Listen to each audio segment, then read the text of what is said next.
Hi, and welcome to this blog, being the 78th day in the series of blogs on Philip Yancey's book on prayer.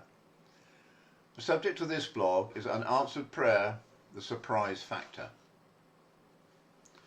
Passing on from the previous section on the application of patience and perseverance to unanswered prayer, this difficult subject is further reviewed by asking the question whether people pray differently depending on their personal circumstances.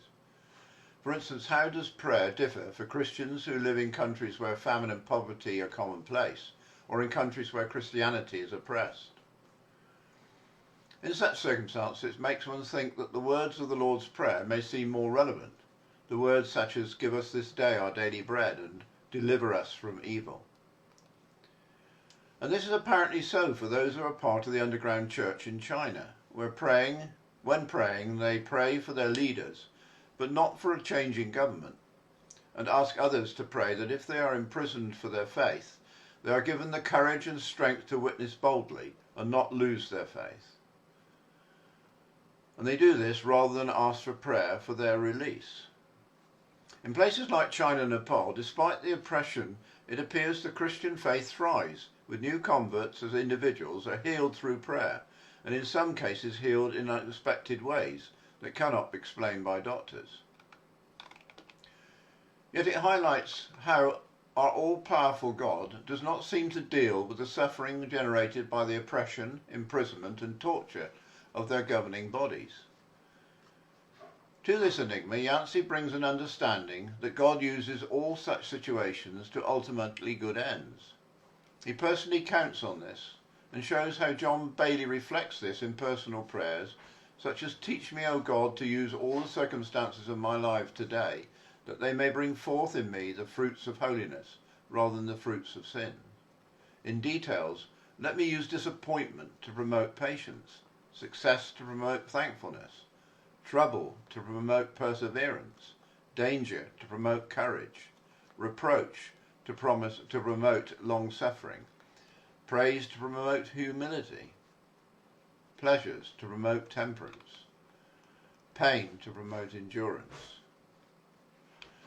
For me, all this raises many questions.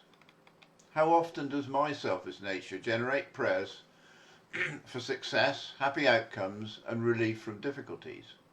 How does that compare to Jesus using the words "blessed" in the Beatitudes to describe those that suffer poverty, mourning, hunger, and persecution? How would my faith survive and prayers change if life took a turn for the worse, with illness, a lost home, or being landed in prison for my faith? As indicated in the prayer of the underground Christian Church of China, would I allow the Spirit to accomplish God's purposes in me through such unwelcome guests?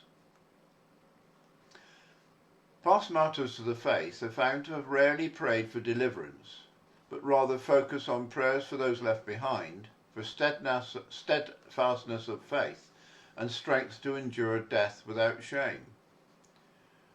Further, reflecting on Christ's words as he sweated tears of blood in the Garden of Gethsemane, that is, "Father, if you be willing, remove this cup, perhaps a cup of suffering, from me. Nevertheless, not my will, but yours be done." Perhaps there's a light on how Christ dealt with such difficulties and how personal wishes and God's will should be dealt with in prayer. Overall, this is not an easy road, and if we find it is difficult for us, then we should not feel guilt, but be encouraged by the words of St. Paul, who says, "I am convinced that nothing can separate us from the love of God." Bless you all as we journey together in that love.